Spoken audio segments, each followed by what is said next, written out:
to Alaere Book Club. So I'm in a bit of a different setting. I'm trying to try different settings.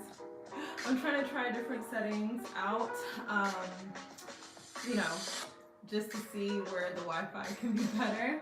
So let me turn down the music just a little bit more. Okay, hopefully actually y'all can still hear it. Okay. But yeah, so welcome to today's live, Alaere Lifestyle TV. So I've mentioned this last week, but Mondays are for the Alaere Book Club, and then Tuesdays are for Heart Behind the Art, where I talk about different art pieces from my art gallery, and then Wednesdays are for the Alaere Lip Book. Thursdays are for doing a Get Ready With Me inspired by the artwork featured during Heart Behind the Art. And Fridays are Paint and Chill with me in my studio. So, of course, before we get started, before people start joining, and I hope the Wi-Fi better be better down here. It better be better. Because upstairs, I don't know what's happening, but of course, you know, I like to do this in every live. I like to set an intention, light up some incense. And so we're going to set an intention for today.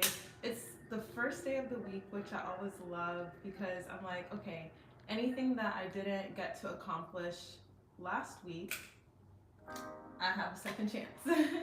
I have a chance at a new beginning.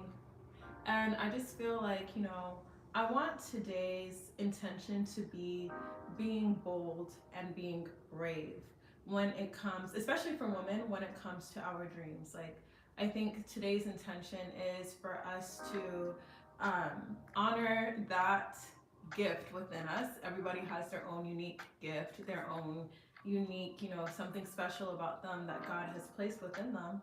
And I think that as women, we oftentimes are faced with a lot of pushback when we try to honor that gift. We're faced with a lot of, like, you know, discouragement pretty often. And I'm going to talk a little bit more about that before we get into the book, Your First Million. But I just want to set this intention of, you know, just moving boldly as women into the lives that we've been dreaming of, and boldly using the gifts that God has blessed us with. So that is the intention for today. I'm going to see if I want to keep the incense over here. But of course, also, I've been doing this every time I come on live, reading from this God Fashions book. And so welcome to those of y'all who are just joining in. We're just getting started, setting some positive intentions because today is Alaere Book Club. So we'll be reading from Your First Million. But before I get into that, I like to, okay, yeah, this incense is doing a lot. I'm gonna put it over here. Okay, so before I get into the book that we're reading today, I do want to read some positive declarations. And you know, let's see. Okay, I think today we'll read from this one called Open Heavens. So, you know, before people join in, I hope the Wi-Fi is not doing gra. Let me know, y'all. If you're just joining in, I can change it to 5G and we can see if that works better. But okay, Open Heavens. Today I speak over my life and my household that this God is our God forever. And God is our guide from now till the end of time. I will not suffer any hurt because God lives. My future is secure. I have a brighter tomorrow. I operate under open heavens. I am backed by the angelic host, and the throne of God gives me support. I overcome the world and all that is in it. So if you're just joining, welcome. We're reading from God Fashions, just a positive declaration over our lives before we enter into the rest of the life. So moving on. I have great faith in the word of God. I am created for signs and wonders. They follow me everywhere I go. I reap a bountiful harvest of goodness. I am divinely protected. I am established, and I have a sure testimony in God. I receive grace and I walk in wisdom. Mercy meets me, and God's compassion is my portion. Oh wait, let's um okay, so if there's someone bringing some negativity, Mildred, thank you for, coming into the chat. I will not shut up about God's goodness in my life, and I pray that everything that you have sent into this chat, all the negativity, I just pray that will go away. But thank you for being here. Um, so mercy meets me, and God's compassion is my portion. My ways are pleasing unto God. Therefore, my enemies are at peace with me. I enter into my season of favor. God remembers me, and I am not forgotten or forsaken. God is my promise keeper. He exceeds my expectations, and my heart rejoices in God's goodness at all times.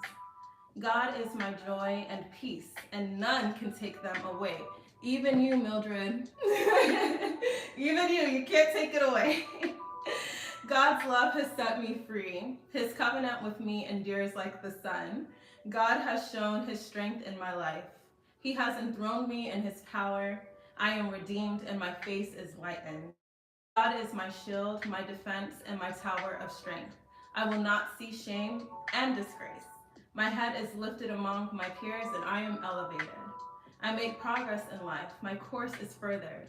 I have the good treasure of the Lord opened unto me. I have the abundance of the former and latter rains. God rejoices over me with singing and with dance. I am blessed beyond measure. In Jesus' name, I believe and I say amen. Okay, so that was great. Let's check in. Oh gosh, for those of you who are just joining, I just want to let you know that this place, this live, is a high vibrational space. So if you want to bring any negativity, it will go back to you and your future generations tenfold. But if you want to bring any love, light, joy, the fruits of the Spirit, those will also abound in your life. So here, you reap what you sow, okay? And I and the people who are coming here with positivity, we are sowing positivity. So let's see if I can get rid of Gael, who is saying to shut up. You're bringing a lot of negativity, so I'm going to remove you. But yeah, let's see. I'm gonna put you in timeout. So you are gone from the chat. I don't have time for that one, guys. I'm too Naija. If you come here with gra, I'll just push it back to you. I beg. It's okay. But all right, so Love Lily Cook says yes, amen, amen. Okay, and so Cat's Eye Lover says, can you wish me a happy birthday? Happy birthday, Cat's Eye Lover. Let's see what else was in the chat while we were doing all this. Brandy Monroe says hello. Hi. Yeah, so we've gotten rid of the negativity for today, because if you want to come on my live telling me to shut up, I'm just gonna speak louder. And actually, that's a great segue. That is a great segue into today's live. We're reading from Your First Million. We started reading from this book last week, Monday, and I'm gonna just talk a little bit about why it's important for us to read these kind of books, especially as women. I'm someone that I do have a background in economics and fintech, even though I'm an artist and fashion designer now. But as a business owner, I do feel like women, a lot of us were encouraged to spend money. Women are oftentimes socialized to spend money, but not necessarily learn how to grow it, not learn how to be a great stewardess of our resources. And I think there's something wrong with that. And also, I feel like a lot of women, when it comes to reading Your First Million, I think seeing this woman, Arlan Hamilton, raise millions of dollars for her venture capital firm for, underrepresented founders, I think that story is really important for women founders to hear, because, we're discouraged a lot. So last week we read through the introduction, but today we're going to start with part 1 of the book. And so this is our book of choice for the month of October. And I think that, you know, for those of us who plan on becoming millionaires, those of us who plan on being, you know, financially abundant through our business endeavors, through our investments, things like that, I feel like this book can give us a lot of knowledge. So part one is broken into 5 different chapters. We'll see how far we get today. We'll see how far we get today. I'm going to read, then pause, talk about what we've read, read, then pause, talk about what we've read. But ideally, you know, I might have to like, so there's quite a few chapters, so I might have to just like kind of read some on my own and then come back next week and then we'll start again. So today, like I said, we're starting with part 1, The Audacity of You. I love that title. I feel like women should have more audacity. Okay, so let's begin. But before I do that, some coffee. Okay. The year 2020 threw us all a curveball. In March of that year, the world changed forever. There isn't anything that the global pandemic hasn't affected. Nothing is beyond its touch. We had to come to terms with a new normal. Actually, hold on, let me get a little bit more comfy. Hold on. Okay. The pandemic's indirect effects will continue to impact all of us in different ways. The long-term effect on the economy as a whole is still unknown, but those who lost their jobs, shuttered their businesses, or drained their savings as a result of the pandemic may be feeling the economic pain for some time. The economic downturn, largely brought on by the virus, has touched every person, every part of society in some way. Hardworking people have been plunged into unexpected poverty, and as usual, it's the underestimated in society, the minority groups, that have been hit the hardest. Black-owned small businesses had the largest closure rate of any racial group between February and April of 2020. Systemic inequalities mean that prior to the pandemic, Black-owned businesses were in a less comfortable economic position, making them more susceptible to the disruptions caused by COVID-19. These same systemic inequalities meant that when federal funding for small businesses was introduced as part of the Federal American Rescue Plan Act, Black-owned businesses were less likely to apply for grants or loan relief, less likely to have a good relationship with their bank, and less likely to be encouraged to apply for government help. Not only that, we watched white tech CEOs such as Jeff Bezos become even richer while their employees risked their lives working in warehouses with questionable safety conditions. Okay, so let's pause real quick, check into the chat, and hi to those of y'all who are just joining. Okay, so Rahul Das says, hey beautiful, praise the Lord. Hallelujah, praise the Lord. See, that's the type of energy I like to see, some positivity. So Rahul, welcome. Welcome to those of y'all who are just joining in. We're reading from Your First Million. Every Monday at 3 p.m. Eastern Time is the Alaere Book Club. And so we're reading from this book because we should all be millionaires, basically. And, you know, this is a really amazing businesswoman, Arlan Hamilton. And so right now we're starting at the first chapter in part 1, which is called The Audacity of You. So let's continue. Okay, so Black-owned and minority-owned businesses were also disproportionately affected by pandemic lockdowns due to the industries those businesses were in, as the hospitality and service industries were among the hardest hit. These businesses were also more likely to be located in COVID hotspots.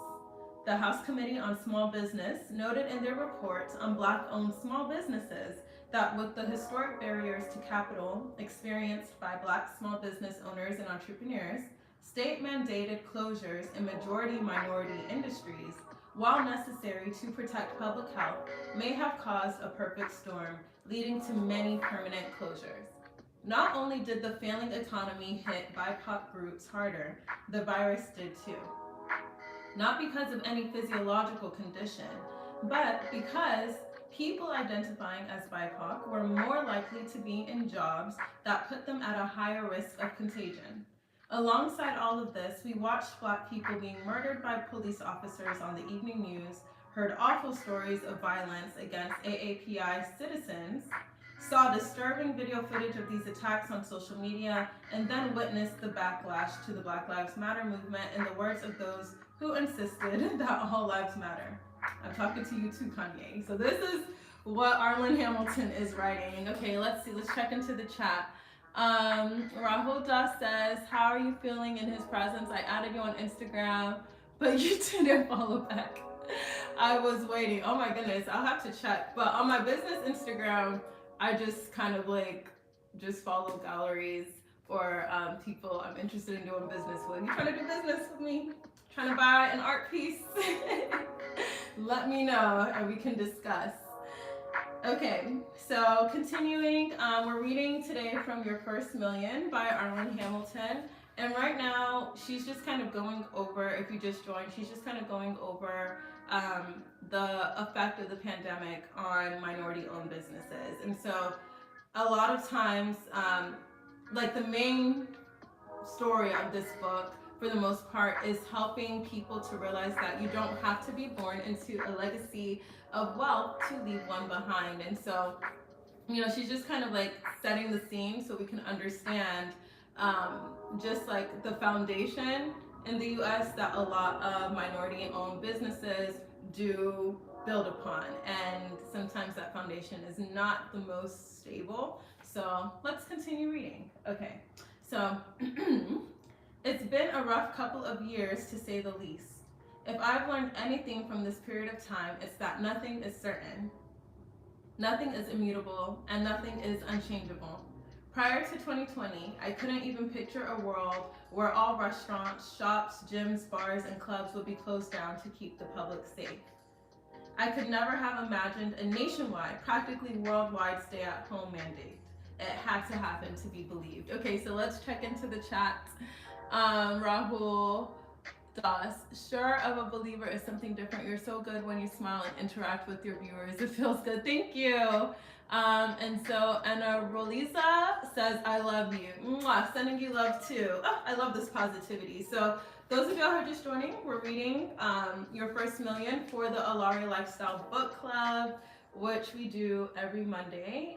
And, you know, Alaere means queen in Ija, which is my mom's maiden tongue. And I think it's important that, you know, as we build our queendoms, and I know there's some men on the live, you know, in the chat too, but we live in a patriarchal society, so I don't really think y'all need me to tell y'all this. But women, for my girls, you know, young women, older women, all of us, I think sometimes we need a reminder that we're capable of being so much more. And, you know, when it comes to being a queen, being a leader in your community, it means feeding yourself with knowledge. And, you know, I think a lot of times society tells us that our confidence should come from what we have on the outside, you know, the bling we wear, our hair, our clothes, all of that. But I think that the more knowledge you feed into your mind, the more that you invest in yourself, the more that you pour into yourself with skills, with knowledge of the world, with knowledge of how to make money, grow a business, knowledge of how to, you know, I don't know, like even cure illnesses, like going to medical school, going to law school, being an artist, being a writer, all of that stuff. I think that when you pour into, you know, your skills and bring value to the world, that is really where real confidence can come from. And there's nothing wrong with, you know, finding confidence in how you look. However, when you pour into yourself, when you make an investment in yourself and in your mind, nobody can ever take that away from you. That's the thing. So, you know, I think it's really important that we spend some time reading and pouring into ourselves. So let's continue. The pandemic created a situation in which the everyday world was completely destabilized. Activities that had been so normal that we barely thought about became a serious risk. Going out became something that we did only if it was absolutely necessary. We have to constantly ask ourselves, what is really essential? And although we were all going through the pandemic together, this is where our differences were highlighted. We saw the way in which people's definition of essential depended on their job, their housing situation, and their family and care responsibilities. Some people felt stuck inside their homes, glued to a Zoom screen, while others worked in key public-facing jobs and spent even less time in the safety of their homes. Some people were made redundant and lost their jobs, and some couldn't work because their whole industry was shut down. As painful as it was, moments like these allowed us to reimagine the world. We readjusted our ideas around what mattered. We saw the flaws in our current way of doing things and saw that things needed to change. And we identified problems we wanted to solve. We were reminded that nothing in society is finished. Nothing is just the way it is. Things can change a lot when they have to, so why not try to be the person changing them? All of this was great inspiration for business founders. While many small businesses closed during the pandemic, there was also a huge increase in applications to start new businesses. According to Forbes, July of 2020 saw an increase of 95% in new business applications compared to July of 2019. Okay, so actually let me change the music up a little bit. But I feel like, I really want us to pause real quick. And also, hi, those of y'all who are just joining in. We're reading from Your First Million by Arlan Hamilton. I love that she said, nothing in society is finished. Nothing is just the way it is. So as I said earlier in today's live, I do think a lot of women were not really encouraged to change our financial situations. We're not really encouraged to learn how to grow money and how to invest and how to build businesses, because that's kind of just, how it is. When you live in a patriarchal society, especially if you live in a more traditional space, because I know, I live in America and women have so many rights because of all of these waves of feminism and all of these, activist movements that have created opportunities for women to be able to vote and for women to be able to open businesses and have separate accounts from their husbands. But when you look at a country, for example, like Nigeria, that's where my family's from. In Nigeria, up until recently, women couldn't even apply for a travel visa without the permission of their husbands. And you have a lot of countries where women can't open bank accounts without, a man being a co-signee to open the account. So I think, it can be really discouraging if you live in an environment where, as a woman, you're discouraged from doing certain things to enhance your financial independence and your financial stability. But that doesn't have to be how it is, and you can be the first person to change that. Okay, so let's move on. I hope you guys are enjoying the book so far. I'm liking this book. And I think it's gonna be cool to look back on this month and see how the knowledge from Your First Million, how we were able to apply that. Okay, so let me take a sip of coffee. How are you guys doing? How are y'all doing? Okay. I think, I'm happy it's Monday. Before I get started, I feel like I need to check in with, those of y'all who are here. It's Monday, and I used to not really like Mondays, but I'm starting to get excited, especially because now I know, okay, every Monday is the Alaere Book Club.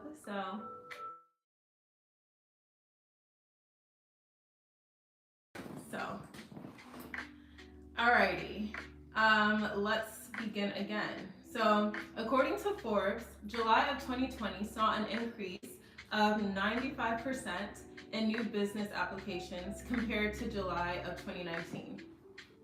This could have been partially due to the complete lack of control that most employees had felt over the past 2 months. Trust in the government and institutions dropped significantly as the pandemic continued and more industries struggled to survive. Suddenly, more people realized that entrepreneurship provided an opportunity for autonomy and self-sufficiency in a time when everything felt out of our hands. Okay, so checking in, Bethany King says, hey girl, hey. Thanks for joining in. We're reading from Your First Million. So, get some tea, get some coffee. Let's all pour into our minds together. Just a little bit of background about this book. Your First Million was written by Arlan Hamilton, a multimillionaire venture capitalists who literally went from homelessness and unemployment to running one of the biggest, Black woman founded venture capitalist firms in the US. So pretty impressive. And right now we're just reading from chapter 1 of her book, because I really truly believe that, like I said, I keep saying this in the live, but I do believe that women, we need more knowledge about how to tend to our finances. I think a lot of the messages on social media push women to consume, but never grow, invest, start something. Like, there's a lot of consumerism that is pushed towards women, and I feel like it should also be beneficial for us to, or it would also be beneficial for us to, have platforms where we pour into our minds as well, because beauty and brains is the most lethal combination, if you ask me. Okay, so Donnie says hey. Miss Bomo says hey. Hi, y'all. If you're enjoying the live, be sure to also, like it, give it a thumbs up or a heart. That helps a lot as well. Okay, so let's begin again. This boom in entrepreneurship started during the pandemic, but continuing today is something I'm very optimistic about.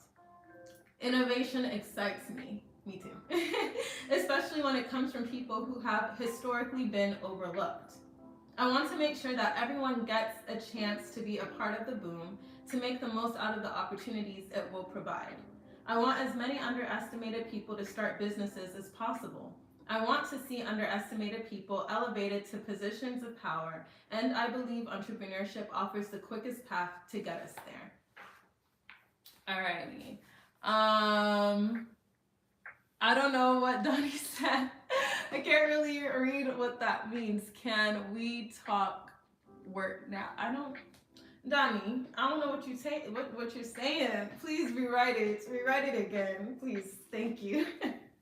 Okay, so moving on to the next chapter, shuffling the deck. But let's check in real quick about like what we just read here. So she kind of just gave us an overview about how the pandemic, which was a lot, how it just really switched up a lot of trends that we were seeing, specifically domestically speaking in the United States.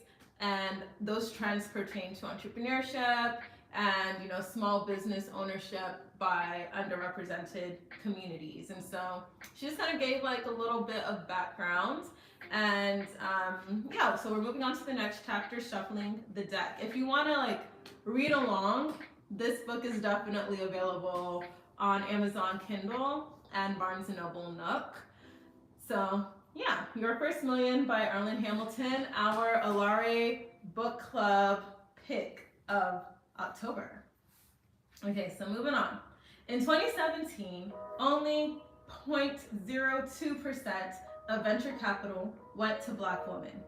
I am a Black woman. Not only that, I am a gay Black woman who, when starting out in venture, had no ends, no college degree, and no money. I quickly learned that I was the opposite of what most Silicon Valley hotshots were looking for, and that it was going to be incredibly difficult to get a chance to pitch to anyone, let alone to actually get funding. I started talking to other founders who had similar problems. They, as people of color or LGBTQ+, or as women, were just not being taken seriously by the people who had the money and therefore the power. So let's pause.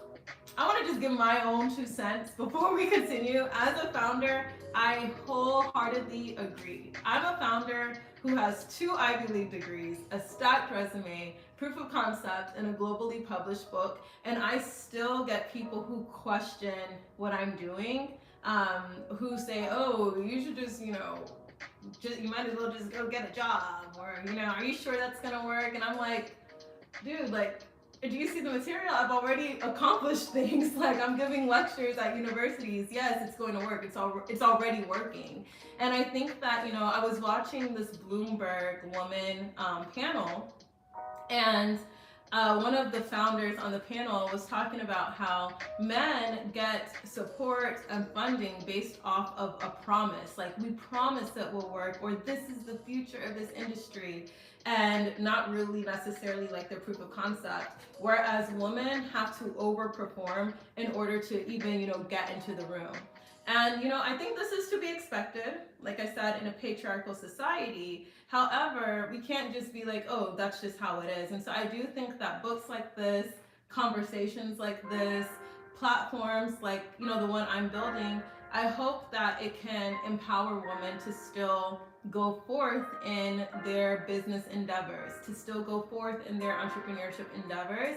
Because, there's a lot of research, especially from the World Bank and the IMF, that strongly supports this, I guess I want to say, thesis. The thesis that countries that have women who are highly engaged in financial institutions and entrepreneurship do better in the long run. It's just the facts, okay? So yeah, I definitely relate to this of just not being taken seriously, even when you're literally like, I have the same degrees as these guys, these Silicon Valley guys. I have the same background, but why am I not taken seriously? Is it because I have on lipstick? Like, I don't know, So I do think it is an interesting conversation to have. And if you are watching this and you're a business founder and you're a woman, or you're from an underrepresented ethnic group, definitely let me know what are some of your experiences navigating the business world, especially if there's not too many people that look like you. I think that we can all benefit from kind of sharing our stories. So let me know in the chats. Okay, so let's continue. Silicon Valley was being advertised as a meritocracy. You have a good idea, you pitch it, you get funding, you build it. What wasn't explained was the huge leap between those first two steps. You have a good idea and then you pitch it. How do you get to the point where you are able to pitch your idea to someone in an industry that relies on warm introductions? If you don't move in the same circles as millionaires, how do you find someone to warmly introduce you to the right millionaires who will invest in your company?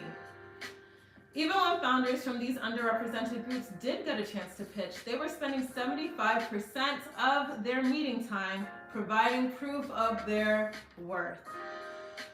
I definitely relate to that. Like, it's like, before I can even get to, I've had times where before I can even get to, like, what I'm asking for, I have to, like, overcome a lot of that initial doubt because I'm young and because I'm a woman and stuff like that. And so I definitely relate to that. Okay, so she says, I couldn't understand it. Surely if I could see that these founders had something, then the experts in Silicon Valley should be able to see it too. And what about me? What about my potential? I was frustrated, and so I began talking to people within the venture capital industry about the bias I was seeing, quoting the statistics I had read. Do you know what I found? Most of them were not only not surprised by my numbers, they were not appalled either. They thought it was just one of those things. We weren't just underrepresented, we were underestimated. It became clear to me, I just made myself comfy. It became clear to me that Silicon Valley duplicated the same systemic racism, homophobia, and sexism that was rife in the rest of the United States and other parts of the world. These powerful people who thought they were on the edge of all the new trends, all the new technologies, the ones who thought they could see the future and control what would happen in the next 10 years, based on where they put their money, most of these people were out of touch. They were old-fashioned. They could not see beyond the biased goggles. Google glasses, I digress. The world had given them. Okay, so let's really talk about that. I've been watching a lot of interviews from founders, like, especially, I think his name is Sam Altman, the OpenAI founder. And it's very interesting when you see kind of like, hold on, this music is like, we're competing for attention. Okay.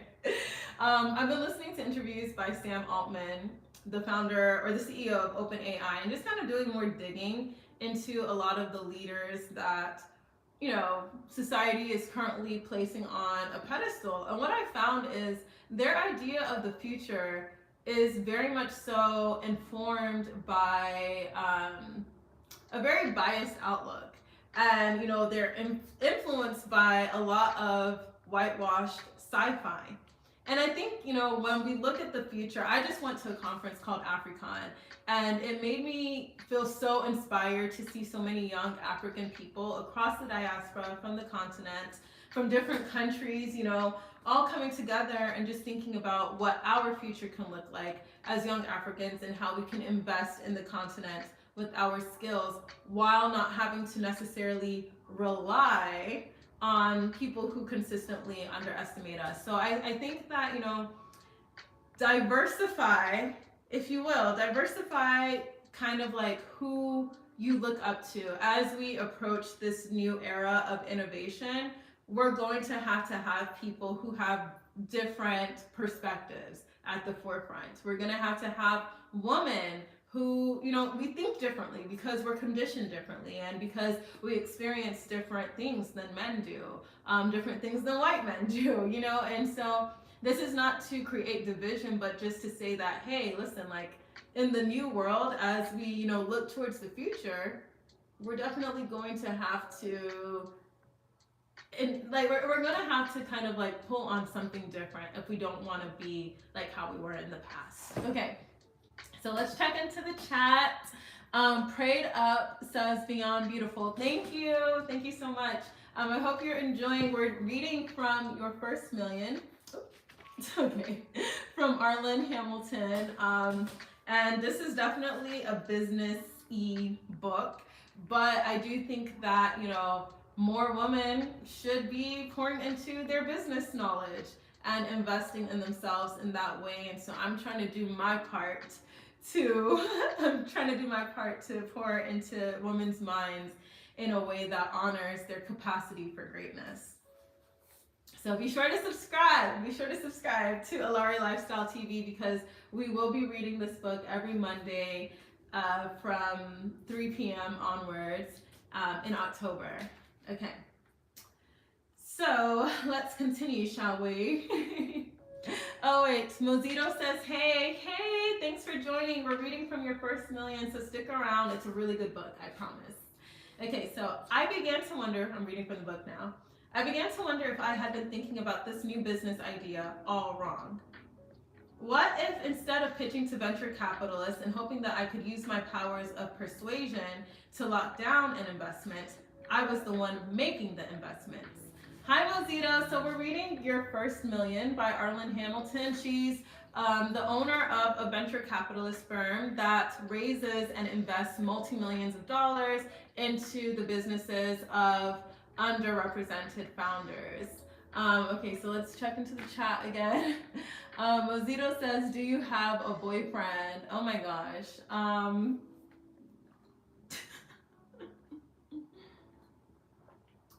I file single on my tax returns. I am single until married. Okay, so Mozito says you always read books. Yeah, I mean, I'm an author, so, I believe in the power of literacy and the power of books to really transform what people can see themselves doing. I think, one book can change somebody's life, and I think that this book, Your First Million, can definitely help a lot of women be able to see themselves beyond the confines of what maybe society, their family, or culture has told them that they can accomplish. So yeah, I do really like to read books. Okay, so moving on. What if people pitched to me? And what if I, understanding that race, gender, and sexuality are not the entire sum of a person, invested in those people who weren't getting the meetings that their straight white male peers were? What could that change? I realized that creating backstage capital and investing in these underestimated founders and creating opportunities for people who are underestimated in many areas of life was my calling. This is what I was meant to do. As the founder of Backstage Capital, what I want is to shuffle the deck so that it's not the same people gaining from the venture capital industry every time. My goal is not to invest in a startup unicorn that makes one CEO a billionaire and a few other already very wealthy investors even more wealthy. I am not looking for that one special company that will have a huge IPO, meaning I never have to work again. What I want is to empower as many underestimated people as possible. Let's spread the power more equally. Okay, so um, Mozito says, I think personal life also matters after a point of time. Yeah, for sure, for sure. I agree. Okay, so let's continue to read. Hi, those of y'all who are just joining in. We're reading from Your First Million, Arlan Hamilton's book. And so just going back, because I know not everybody has like business and venture capital knowledge, so let's just like pause real quick. Venture capital firms raise money and they invest in startups. So that's like the basis of venture capital. And when she was talking about like having a huge IPO, so that is when a private company goes public and the public is able to then buy stocks in that company, and so the company is now able to make more money because they're able to sell shares of their company. So I hope that clears up some things, just in case you're like, I'm reading this and you're like, what is she talking about? Okay, so let's continue. I'm really enjoying this book. Be sure to let me know like what is resonating with you from the book. We're reading Your First Million. So yeah, we do this every Monday, 3 p.m. Eastern time, here at Alaere Lifestyle TV, because we believe that beauty and brains is the most lethal combination a woman can have. So yeah, definitely invest in your mind, ladies, and we're doing it together here. Okay, so she says, instead of investing in and helping to create the next 1 billionaire, I want to inspire the next 1,000 millionaires. Not only that, I want to see 1,000 millionaires emerging from underestimated groups. I want to see 1,000 millionaires go on to invest in their own communities, creating generational wealth in communities that have never had it before. I love that. I really love this. I agree. Like, I totally agree. Okay. Okay, so she goes on to say, those of us who have lived in poverty know better than anyone that money is power. And we have felt the powerlessness of not being able to change our circumstances. We have seen how easily others have spent money that could have sustained us for weeks, and money gives us more options to positively change our own situation in life, but it is more than that. In the world, as it currently works, money gives you all kinds of other powers, whether it should or not. Extremely wealthy people are invited to be on boards, committees, and task forces, and to be government advisors. They have a power that perhaps seems inevitable to them, that feels well earned. A power that comes from being seen as a successful person in their area of business or from the legacy of a wealthy family. There are so many tables that those of us who are underestimated will never be invited to. Tables we don't even know exist. It's hard to pull up a chair if you can't even find the building. What if some of the most influential tables seated people with a variety of different life experiences? What if we built our own table? What would that change? So yeah, what if we built our own tables? I used to definitely feel, especially after I graduated from Brown University, so I went to Brown University for undergrad and for my master's, and I used to feel like I had to overly prove myself, especially as a founder, all of that. And I think like I woke up one day and I was like, you know what? Especially like in the art world, for example, I'll use that as an example. I felt like I had to work with certain galleries in order to be a real artist. And then I woke up one day and I was like, what if I take back my supply chain and I sell my art for my own company? And that's kind of like, you know, the long story short of how I started my company, Alaere Lifestyle. Okay, so let's check in to the chat. Rahul says, Alaere with the heart. Hello, Rahul, I hope you're enjoying the book, Your First Million. Okay, so, wait, hold on, I'm a little parched. Okay, also, let me turn down the music just a little bit. Okay. So she goes on to say, if you're just joining in, we're reading from Your First Million by Arlan Hamilton. And this is a really great book that I think every young woman should read. That's why we're reading it. Raul says, love your big smile, amazing teeth. Thank you, thank you. You're really, coming through with the compliments today, Rahul. I appreciate it. Okay, so let's go on. She says, more and more we are seeing people use the platforms they have to influence others. And also, although sometimes that influence can unfortunately be negative, online platforms have lowered the barriers of entry for entrepreneurs, allowing companies to directly engage with, market to, and solicit feedback from their customers, and even raise capital through crowdfunding platforms. Oh my gosh, that's so true. That's literally like why I'm doing this. Alaere Lifestyle is my company, and it's an art and fashion brand and publishing company. So I'm launching the Alaere Manifesto magazine this month, but we're also an online art gallery and fashion boutique selling original, spiritually elevated artwork and fashion designs inspired by African culture and divine feminine energy. So my birthday is this week. If you want to support me, if you want to support my business, a woman-owned business, a founder, a creative founder, definitely check out www.alaerelifestyle.com. There you can buy all of my artwork, like the artwork behind me here. That's one of my pieces. So definitely check it out.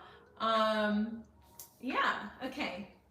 Rahul says, the Lord's creatures deserve compliments. Amen, that is true. We're all created in the image of God. So I do believe we should celebrate that.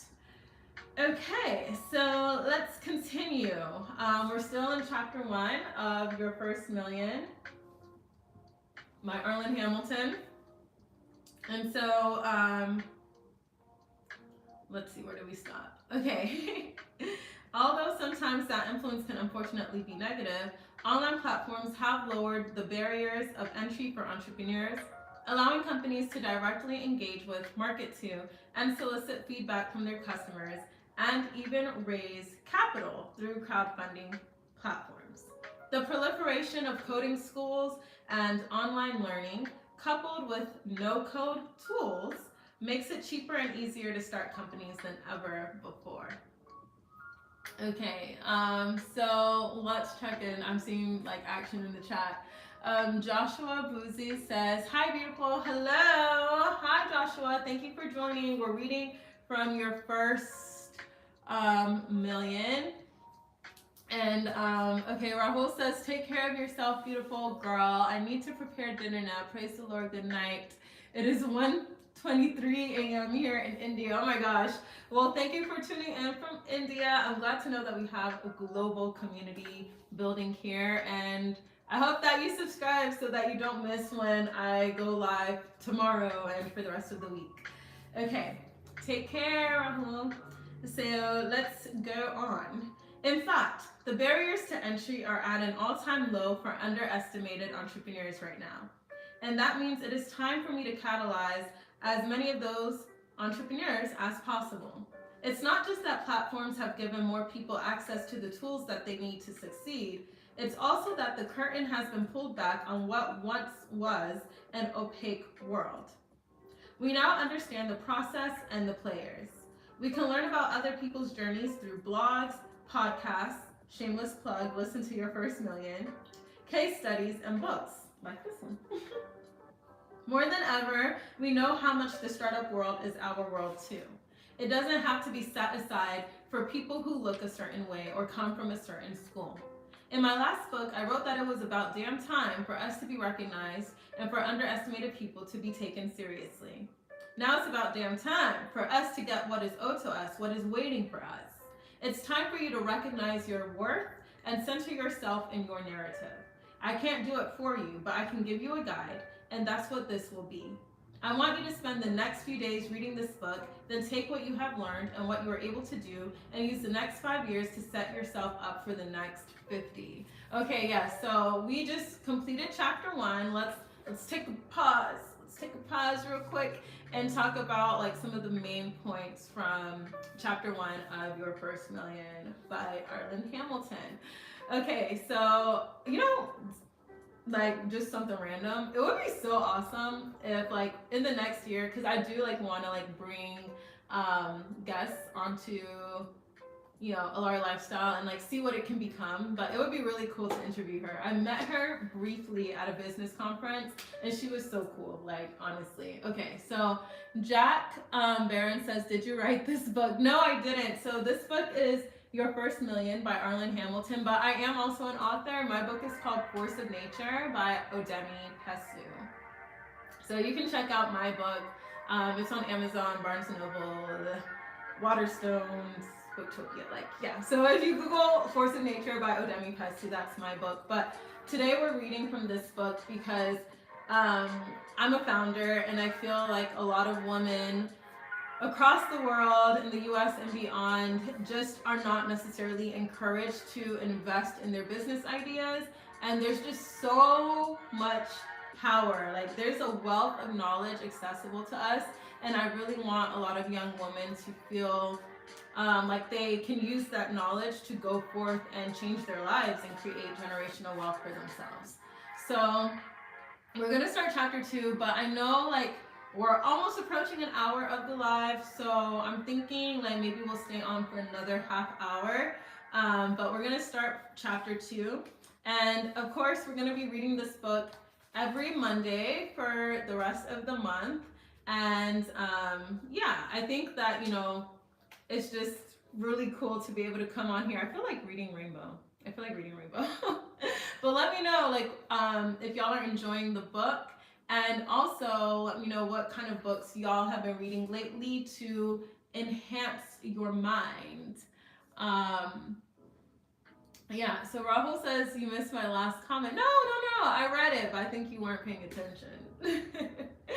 Okay, so y'all, we're gonna start on chapter 2, Radical Self-Belief, which I do think is important. I think that, especially as a woman CEO, like you really do have to step into that self-concept of I deserve this, I deserve to be here, I deserve to be in this room, I deserve to build my business. Like you kind of have to have that radical self-confidence. And I was talking to an uncle of mine about this yesterday because I was just like, expressing some of the challenges I've been having to overcome as I literally, try to access capital and funding to expand certain parts of my business. And he was like, yeah, like you need to like be more confident in what you're doing now. And I expressed to him that like I felt so confident when I was at Brown. I felt so confident when I was in corporate America because it was like this linear step-by-step type of thing. Like let me know if you get it. And so like I feel that it can be hard sometimes to have that same level of confidence when you're starting something new and when you're entering into spaces that maybe there's not a lot of people that look like you, but having that radical self-belief is what is going to like take you to the next line. Okay, so let's check into the chat. Rahul says, no, you missed the comment. I'm not seeking attention. No, I didn't say you were seeking attention. I said I read the comment, but maybe you weren't paying attention. Because you said take care of yourself. You said that it's 1:23 a.m. in India. And I said, yay, like I'm glad that, we have a global community and that I'm happy that you joined the live. So I hope that clarifies, Rahul. Okay, so to those of y'all who are just joining in, we're reading from Your First Million and we're about to start chapter 2 called Radical Self-Belief, which every woman founder needs that, truly. Okay, let me know if you're watching this and you have a business. Feel free to plug your business in the chat. I'm trying to see. Rahul, no, I didn't get your other comment. I don't know, for some reason I can't see that. Okay, so let's begin. The first step on this journey has to be self-belief, radical self-belief. In the absence of belief from others, in the absence of belief from others, we must have the greatest belief in ourselves. We must be radically optimistic. We must not buy into the scarcity narrative we have been told.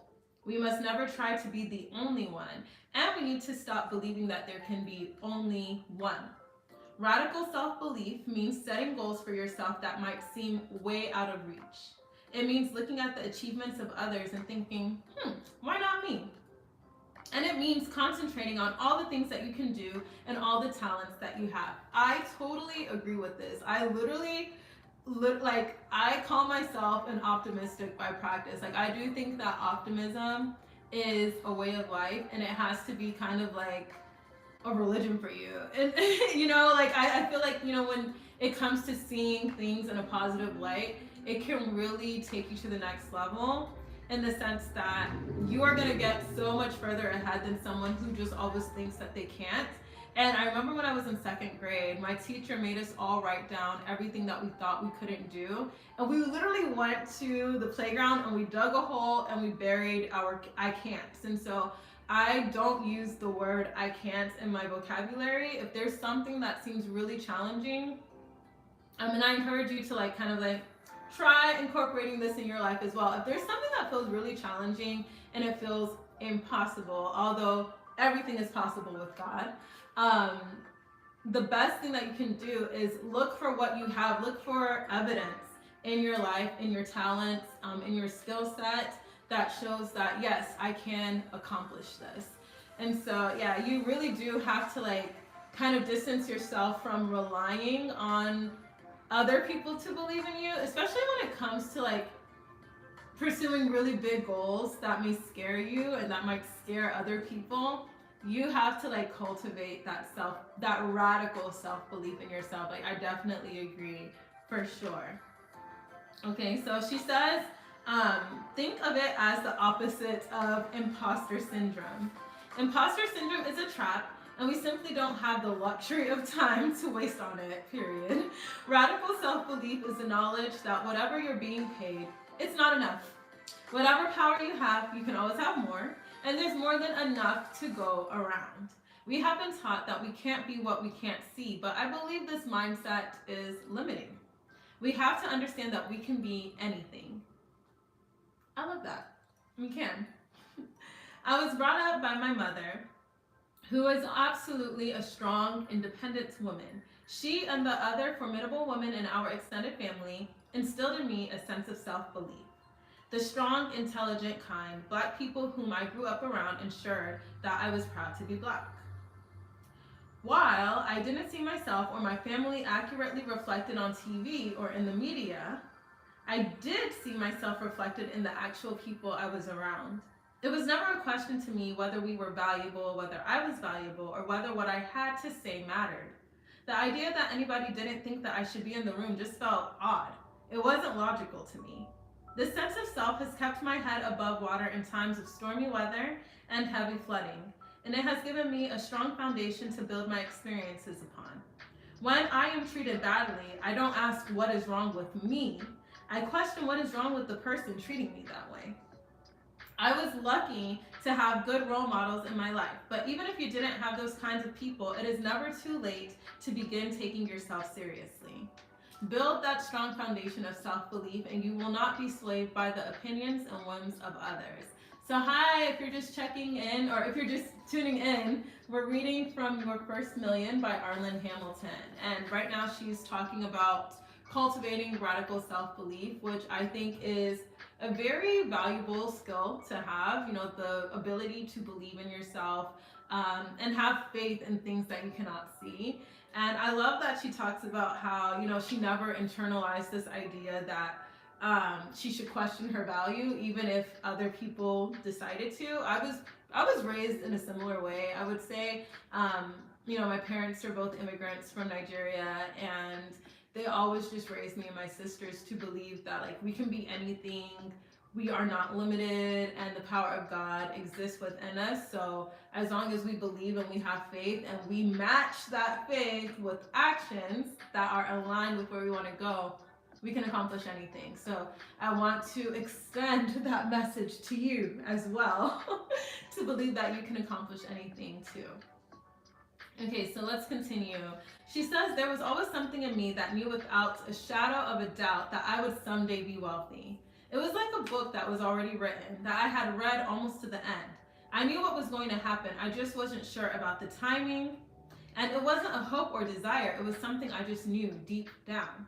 I have a really clear memory from when I was 4 or 5 years old, standing in line outside of daycare, waiting to get on a shuttle.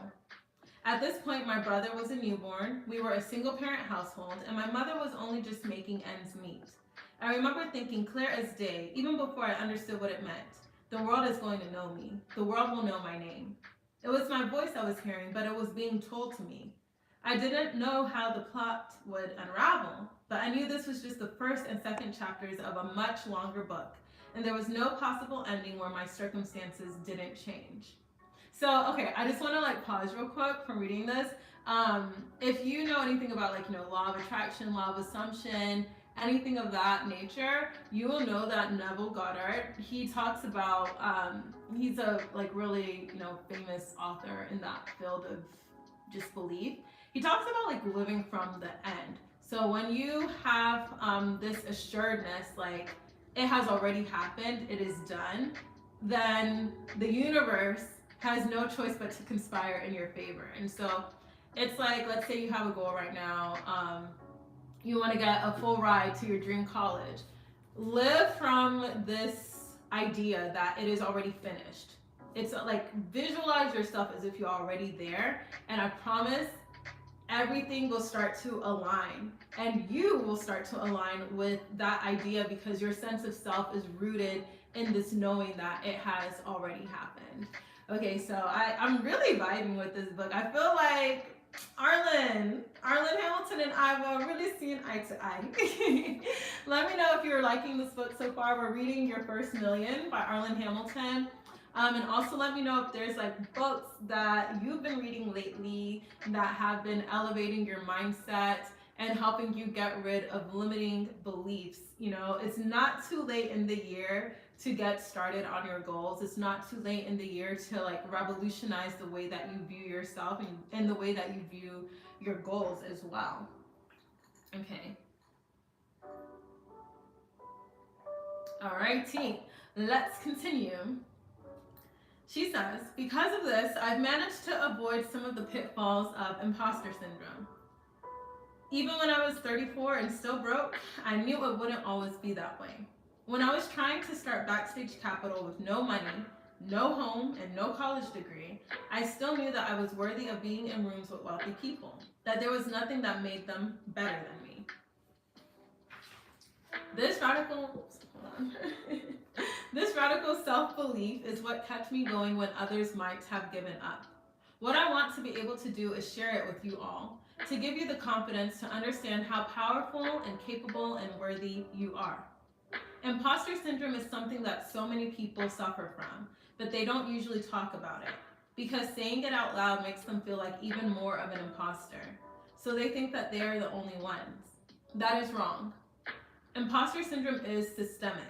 It affects the underrepresented more, and we must not fall victim to it. If you haven't seen anyone who looks like you doing the thing you're doing, it doesn't mean that you don't deserve to be there or that you won't be as good as the others. It just means that you're the first person to step up and have the stars align in your favor, and you're building the step ladder for everyone else like you to climb up and follow your lead. It helps to remember that many people who are wealthy and successful really aren't that special. They aren't the geniuses we've been led to believe. They've had a head start, yes. Some of them were born into privilege, into wealth, into success, or some were given a roadmap pointing them to exactly where the treasure lay. But innately, there is nothing that makes them better than you or deserving of more than you. You are just as worthy of success. You are just as capable. If you'd been given the same opportunities, privileges, or treasure maps, you could have done just as much. More importantly, you still can. It is not a race. The scarcity narrative encourages the idea that there can be only one winner, but it's false. It's a lie. There isn't one pot of prize money for us all to fight over. There is room for all of us at the finish line. And I want to add on to that, I've been giving my 2 cents as we read from this book, but beyond there just not being only like this one thing that everybody has to fight over, everybody's finish line is different. I think it's important to realize that yeah, you may want to do XYZ and she might want to do it too, but like y'all don't have to fight over it. Like I think that what God has called you to do is always going to be unique to you, and it's always going to be unique to your skills and your vision. And so there's no need to believe that, okay, like, you know, you have to compare yourself to the next person. They don't have two heads. As my parents like to say, they don't have two heads, okay? So, you know, you focus on your prize, keep your eye on the prize, and you will get there. Okay, so let's continue the book. And hi to those of y'all tuning in. We're reading from Your First Million by Arlan Hamilton.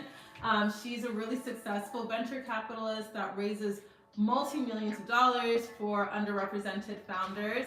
And she's really revolutionizing the venture capital space. So as a founder, I personally gravitate towards this book as I am, you know, in a space right now where I'm learning how to access capital to expand my business. And if you're in a similar space or you're trying to get like a business idea off the ground and you just are, you know, trying to build the confidence to even like take that first step, my advice is to just do it. Start with what you have, whether that's writing a business plan or whether that's, you know, registering your LLC. Like I highly actually recommend like just registering the business. Register the business first and then do everything after, because at least like when you register the business, you have something. You have, you know, you have something concrete that you can just build forward from. I don't think that, you know, you have to have everything figured out as an entrepreneur in the beginning. And sorry, this music is like super loud, but I feel like a lot of women founders, what trips us up sometimes is we feel like we have to have everything all figured out. And I don't know if it's because like we're conditioned that way in society, or maybe it can also be culture. You know, I know for me, like being Nigerian American, there's certain cultural dogmas that tell me like you have to have certain things at certain ages, but like you don't have to have it all figured out. Just start from somewhere. Okay, so let's continue the book. It is, okay, let me check the time. We've been on live for a little over an hour, so I'm gonna keep reading chapter 2. Let's see how much is left. Okay, so we're almost done with chapter 2, and then we're gonna wrap up and just talk about some of the biggest lessons from today's reading. But I really hope that you're enjoying this book, Your First Million by Arlan Hamilton. And the subtitle is Why You Don't Have to Be Born into a Legacy of Wealth to Leave One Behind. I don't know who is going to watch this when I put it on replay. I don't necessarily know where y'all are from. Let me know, like, you know, where you're tuning in from. But if you are coming from a society or a cultural background where women are not necessarily encouraged to invest in themselves, and they're not encouraged to seek knowledge, and they're not encouraged to, you know, like create a foundation of financial independence and wealth for themselves, I really hope that this book can plant a seed inside of you that encourages you and inspires you to, I don't know, take that leap forward, especially because entrepreneurship can change your life. Like it really does give you autonomy, and it gives you the ability to innovate in industries that may otherwise overlook people that look like you. And that also gives you a platform to make change in your society and in your community. So this is for my women founders, my women business owners. I will always encourage women to cultivate beauty and brains, because I do think that is the most lethal weapon a woman can have. Okay, so let's see.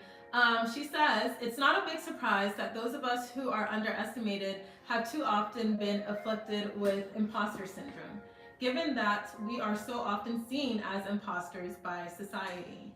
Imposter syndrome is reflected back at us, mirrored in the eyes of those who mistake us for the catering staff, or who talk over us in meetings, or who think investing in us is a charitable endeavor. Oh gosh, I have so many stories about that. Like, especially when you're young and a woman. Oh God. But okay, let's continue. Let me not get ahead of myself. It's not easy to free yourself from the weight of those assumptions and judgments, but you can never control how other people think of you. So the person you must convince of your ability is yourself. When other people don't believe in you, you have to believe in yourself for them. You have to take what you consider to be a healthy amount of self-belief and multiply it by 10, because there will always be someone ready to tell you that you are less than. As an entrepreneur, and as an underrepresented entrepreneur in particular, there will always be someone telling you that you can't. It comes with the territory. Since an entrepreneur's job is to do the things that haven't been done yet. Okay, so let's actually, this is an example of what I'm talking about. Okay, so I'm gonna check into the chat. Mozito says, you are so beautiful. How can you be busy with only books?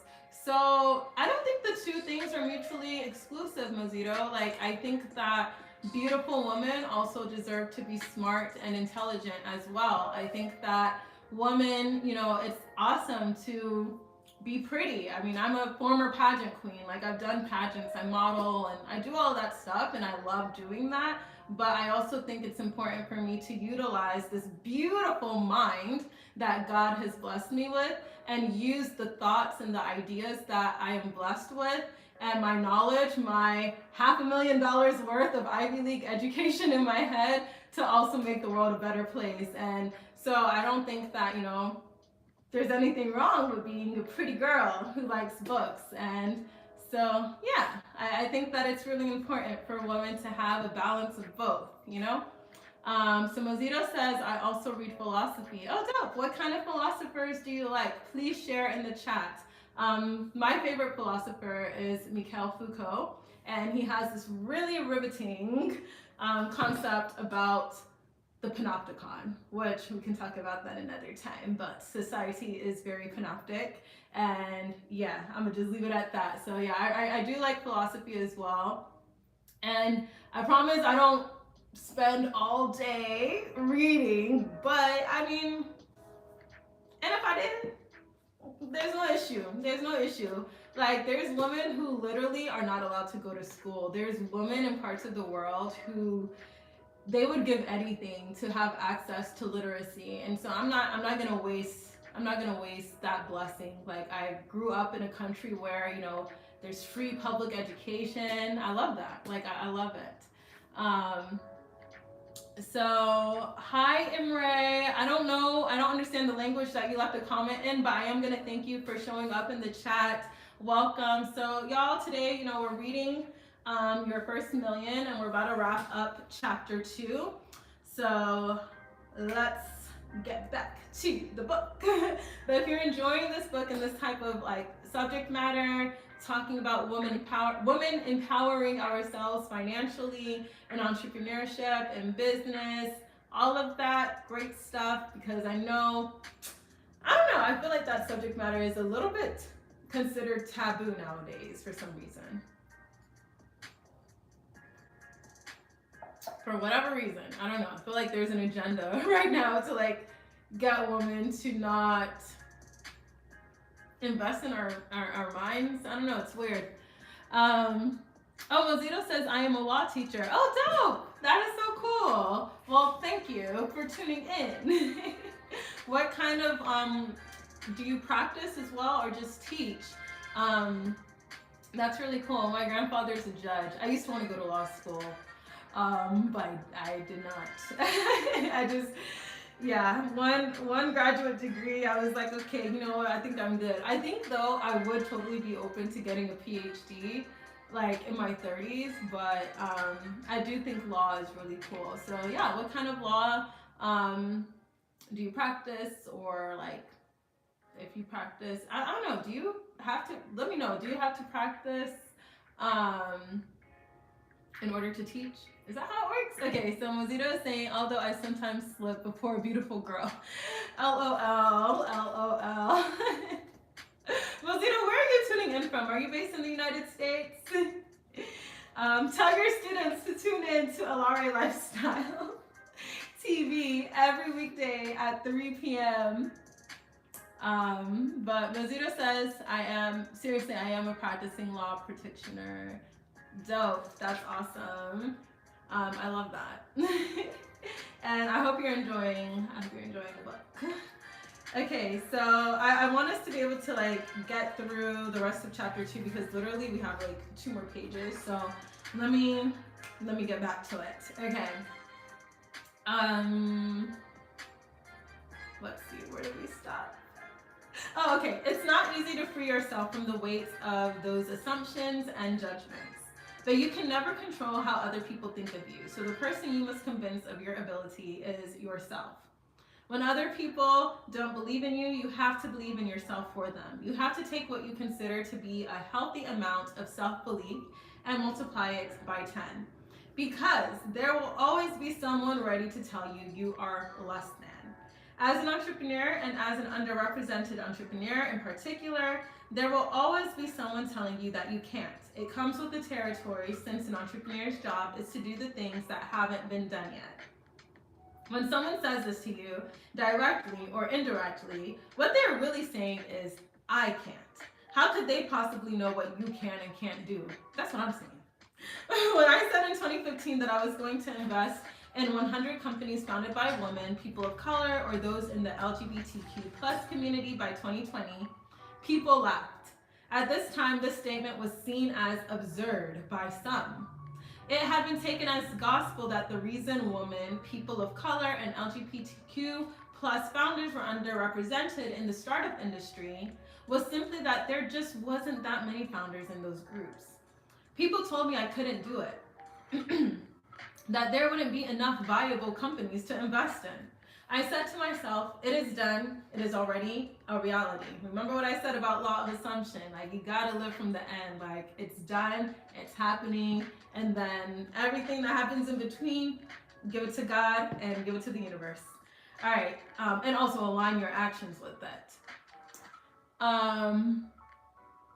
Okay, so one second, I'm gonna get to the chat in a second. Okay, so in 2018, Backstage Capital invested in its 100th company, 2 years earlier than my estimate. As of May of 2023, I have invested in more than 200 companies led by underrepresented founders. I might have to picture my company, shoot. Literally. Okay, so self-belief doesn't magically make all of the systemic issues go away, but it does brace the fall when you're being shoved down. It's like having the right gear for the task. If the task is success, self-belief is essential equipment. Okay, so let's chat. Okay, Mozito asked if we can DM each other. If you do want to send me a direct message, I don't think YouTube has that capability, but Alaere Lifestyle is on Instagram, so if there's something in particular you'd like to say to me, or if you guys like, actually, yeah, like I'll open it up to y'all who are tuning in. Alaere Lifestyle is on Instagram, so you can send me messages and DM me there because I don't think you can do that on YouTube. But thanks for tuning in, Mozito. You said that you're going, but yeah, thanks for engaging in the chat. I hope to see you tomorrow, 3 p.m. Eastern time. Okay, so let's tune back into the book. Self-belief doesn't magically make all of the systemic issues go away, but it does brace the fall when you're being shoved down. It's like having the right gear for the task. If the task is success, self-belief is essential equipment. You cannot walk into the world of entrepreneurship. You cannot walk through life that you don't know enough or that you don't deserve to be here. Every one of us deserves to be here. Every person in the United States of America has inherited the same claim to wealth. All of this is ours, and we have to take our share. Period. I love this. We must leave behind the scarcity mindset and embrace an abundance mindset. There is enough for everyone, and that includes us. Does all this sound entitled? Good. What I look forward to seeing in the future is a lot more entitled Black women. I love that. Same. Same. I know entitlement is seen as a negative personality trait, but I would love to see it embodied by people who have been caught up in imposter syndrome for so long. I would love to see those previously unsure and insecure women stepping forward and saying, I deserve to be here. I deserve to be invested in. I deserve success, and you will listen to me. Women especially are taught the importance of being modest, not blowing your own horn. I'm not modest. I acknowledge my wins and I shout them from the rooftops. And the result?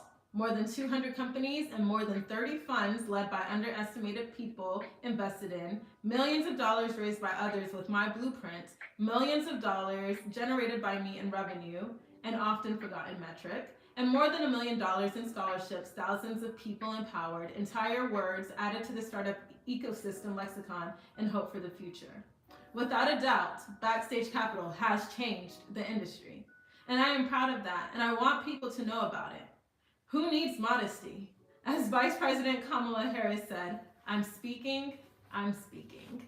Okay, so that, oh wait, actually, let me make sure I don't lose my lose my place. But okay, that was like a really great way to end today, because I've really been thinking a lot about like everything that she said here is something that I am as well, working to consistently embody as a founder.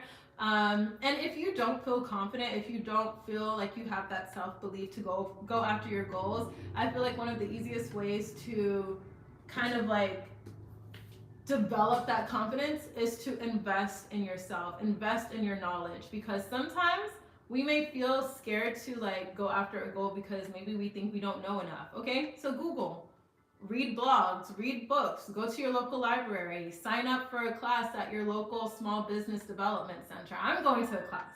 This week I'm going to a class about accessing capital and funding for your small business.